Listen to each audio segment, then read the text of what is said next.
Ohio State, Tennessee, big game breakdown. Maybe not even a breakdown, more of just chatter or chirp from an Ohio State fan's perspective. Concerns for Ohio State, because even as an Ohio State fan, I don't feel great going into this game, not only because of the Michigan loss, but because of things like the offensive line. So let's start there. Makeshift offensive line. Obviously, you lose your left tackle, Josh Simmons, out for the year. You lose your center, Seth McLaughlin, and you're starting to see these injuries creep up on you. Right guard Tegra Shabola did not look good against Michigan at all. Now, I know Michigan's strength is their interior defensive line. Mason Graham, Kenneth Grant, and those guys, especially Mason Graham, their first-round picks, and they blew up that Ohio State offensive line. But this Ohio State offensive line is patchwork, and you're going up against a Tennessee defense that's not only pretty good, but has an athletic, fast, and strong front seven. So that is very concerning with this patchwork makeshift offensive line. Another concern for Ohio State, not utilizing their weapons. Jeremiah Smith not getting a target in the second half of the Michigan game. That's a concern. You think about this team that they've built. I know that Ohio State, and Ryan Day always says this, they want to run the football. Well, you've built a team that's not really set up to run the ball effectively, especially considering your offensive line being how it is. You have weapons, though, at receiver on the outside. So as an Ohio State fan, my God, can we throw the ball to Jeremiah Smith? Can we throw the ball to Emeka Ibuka? Can these guys get like 25 combined targets? I don't know if that's going to happen, but that's kind of what you want to see. You want to use your star players, lean on them, and allow them to really win you the game. Special teams is also a concern for Ohio State. Jaden Fielding, the kicker, has not had a good year, really up and down. He had one game earlier this year on kickoffs where he kicked the ball out of bounds 3 consecutive times in a row on kickoffs, which was really weird. And then he missed 2 kicks less than 40 yards against Michigan. So the confidence level isn't quite there with special teams, at least on the kicking side of things. And that is, in a game like this where the margins are thin, you're going to need your special teams to play well and not miss kicks like that, especially if they're 30, 35 yards. Will Howard turning the ball over is a concern. I was saying earlier in the year, when you get the full Will Howard experience, he's going to give you about, 2, 3, 4 turnover-worthy throws in a game. But then he's also going to bounce back really well, have 2, 3, or 4 really nice NFL throws. So that's the full Will Howard experience, right? Against Michigan, you didn't really get many of those good throws, NFL throws. You had the 2 interceptions, which are awful. Horribly timed interceptions. Of course, one of them was basically a pick 6, giving Michigan the ball inside the red zone, but then also throwing the pick when Ohio State was in the red zone. Those turnovers from Will Howard, you're expecting to see, I think, turnovers from Will. It's concerning to me just knowing how the Michigan game played out. I also don't think that the Ohio State coaching staff was setting him up for success. There is some speculation that maybe he was hurt, banged up. I'm not saying he was concussed, but there are people speculating after that hit in the Michigan game that maybe he wasn't 100% healthy. Other concerns for Ohio State, their defensive line not getting pressure, corners, Denzel Burke and IGB not being as good as we thought they were going to be. Burke has been burned this year. He's been burned this year multiple times. The noteworthy game is the Oregon game where he gave up a ton of receptions, almost 200 yards and a couple scores. But he's given up stuff here and there, so the confidence level isn't quite there. And I would say, he's a confident guy, but I wonder if his confidence has dipped a little bit as well. Your other corner, IGB, very physical, very lengthy, but is one of the most penalized players in the country. You can count on, and I would even bet on it, that IGB is going to have at least 1 holding or pass interference call. Very well may have 2, and I don't even want to say 3, but these first-round corners, or I guess going into this year, we thought they were going to be first-round corners. They're not first-round corners at this point in time. Going into this season, you thought that you had those 2 first-round picks on the outside at corner, and they just haven't played up to that level or up to what the expectation is going to be. So if Nico decides to test these corners down the field, especially if they go towards Igbinosun, IGB, you might see a penalty or 2, and that's not really a bad game plan for Tennessee. And we'll get into the Tennessee side of things in a little bit, but that is a concern from an Ohio State perspective. Let's go to the coaching staff. Ryan Day game management.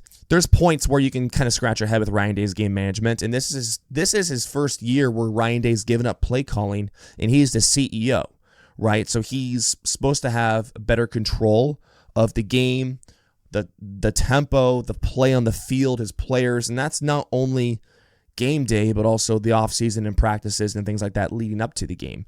And I just don't think it's been a great first year for CEO Ryan Day because his game management has been kind of suspicious or suspect at times. Staying with the coaching staff for Ohio State, bad prep or not prepping the right way. I mean, again, going back to the Michigan game, that's the last game we saw them play, and it feels like it was forever ago at this point. But are they going to come in with a game plan? That's one question. Is it going to be the right game plan to win this game and to put Ohio State in the best position to win? Are you going to put Will Howard in the best position to win? This offensive line, these receivers, lean on your stars. You don't know if they're going to do that. Now, the other side of it is, even if they do that, can this team go out and execute it? You don't have concerns from the skill players. The running back room and the wide receiver room, they're probably the best in the country. But your quarterback is really up and down, especially this last game. Your offensive line is patchworked and is just going to have to be good enough, you hope. So game plan, if they get it right, can the players go out and execute it? Last thing about Ohio State, and then we'll get into Tennessee, my thoughts on Tennessee, but the crowd. So it's in Columbus. Ohio State fans have been dying for a home game at night all year. They really haven't got it. I think they got one earlier in the year, but we've been wanting this, right? And with Fox having so much control in the Big Ten and Ohio State's games this year, you're not able to get these home night games, and now finally Ohio State gets that. So the crowd's going to be juiced. I think Tennessee is going to have a good showing with their fan base. It's not that far. They have a crazy fan base. It's a playoff game. Tickets right now, there's still tickets available. They're kind of cheap. I see some going for like less than $200. So Tennessee is going to show up, but I think the shoe is going to be juiced. I think it's going to be a good environment. The only question here with the crowd, mainly the Ohio State crowd, is if they get down early, can the crowd stay in it or get back in it? Because with Ohio State, sometimes it feels like the crowd can be against you, and not in the sense of booing, which they might do, and they did that against Michigan, and they might do that if things go haywire in this game. But it's almost like the crowd gets on edge or is nervous if their team is down or if their team is struggling. And if you're Ohio State, if you're the fan base, you got to stay in it. You need that home field advantage, which is huge here in the playoff. On the Tennessee side of things, from an Ohio State fan, Nico Iamaleava, I think he's a really good quarterback. Obviously, you can see the arm talent is there. 5-star guy. The talent is there, 100%. My only question is, can he win you a playoff game, a game of this caliber this year? I don't know if he can yet. I think as he continues to develop and work and develop this talent that he has, next year, the year after, if he's still there, I think he can probably do that. I think he'll turn into that kind of quarterback that can go out there and win you a game. If you say, look, kid, here's the ball. Here's what we need you to do. We need you to lead us on a touchdown drive or a scoring drive to win the game. I just don't know if it's quite there yet. It's close, and maybe these consecutive or 3 weeks off or whatever it is going to help him take that next step. And that's not unheard of. We've kind of seen that before with guys, especially at these points in their career. He's a really good quarterback. The talent's there. I just question if he can be a guy that can win them the game if he's put in a position to do so. Doesn't mean I think he's a bad quarterback. I think he's a really good quarterback. I just think he's still developing a little bit. But we also know, this is a Josh Heupel team that's not really throwing the ball all over the place. They're running the ball a lot. They're a running team. Dylan Sampson is a very good back. He's one of the better backs that Ohio State's going to face this year. He's not the only back that they've gone up against that has a pulse. Jordan James from Oregon's pretty good. Caleb Johnson from Iowa's pretty good, and they did a really good job stuffing Caleb Johnson. Dylan Sampson's averaging nearly 6 yards per carry, 1,400 rushing yards on the year, 22 rushing touchdowns. So he's had a great year. He's a really good back. They're going to lean on him. They want to establish the run game, and that's not a surprise to anyone. And even Josh Heupel said earlier this week in the press conference that what you see is kind of what we're going to do, right?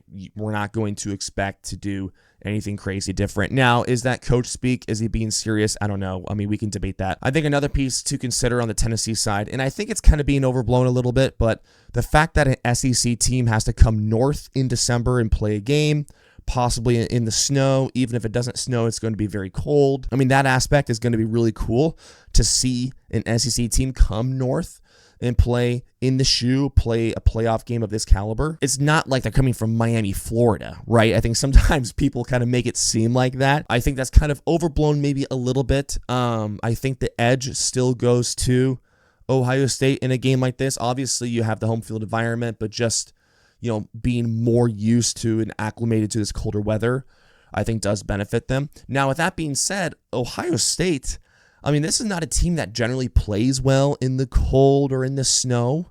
And this really is a team that's built to be in a dome, built to be on a fast track. That's when they're at their best. Can they win a playoff game like this at home, in the rain or in the snow, if it does snow, or in the cold? Yes, of course, that they can. So as a Buckeye fan, I mean, I don't feel great about the game. And part of it is you still have the bad taste in your mouth going back to the Michigan game, just with that being a coaching failure, right? It's one thing, I don't know. It's one thing if Michigan was good and you had a game plan that you thought was pretty good, but you missed 2 field goals. You had 2 bad interceptions from your starting quarterback. You went up against a good Michigan team, and that was the game. But that wasn't the case. I mean, they did everything they could to give that game away to Michigan, and they let Michigan hang around long enough to where Michigan actually won the game.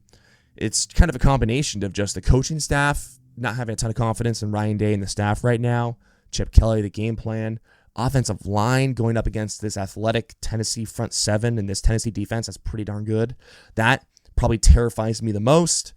Will Howard, I don't know. I think it's going to be a good game. I think Tennessee is going to come in ready to play. I don't know. As of Tuesday, December 17th, when I'm recording this, I kind of feel like I'm a slight lean towards Tennessee winning this game. I hope I'm wrong, and people can come back to this video if I'm wrong, but it's this Ohio State offensive line that is patchwork. It did not look good against Michigan. And yes, maybe Tennessee's defensive line may not be as good as Michigan's because that was Michigan's strength, the only strength of that team, but Tennessee is a very good defense, a very good front 7. Tegra Shabola, the right guard for Ohio State, if he starts, I think that's very concerning for Ohio State. He was just not up to par. He was not good enough in the game against Michigan. So that's concerning. It's really just the offensive line. If the offensive line can show me that they can settle in, take care of business, not let this get away from them too much, not show that the moment's too big or that they can't handle Tennessee's front 7, then I think Ohio State has this wrapped up. Again, it would be a good game, a close game, but it just comes down to, I think, that matchup, Tennessee's defense, Tennessee's front 7, and Ohio State's offensive line.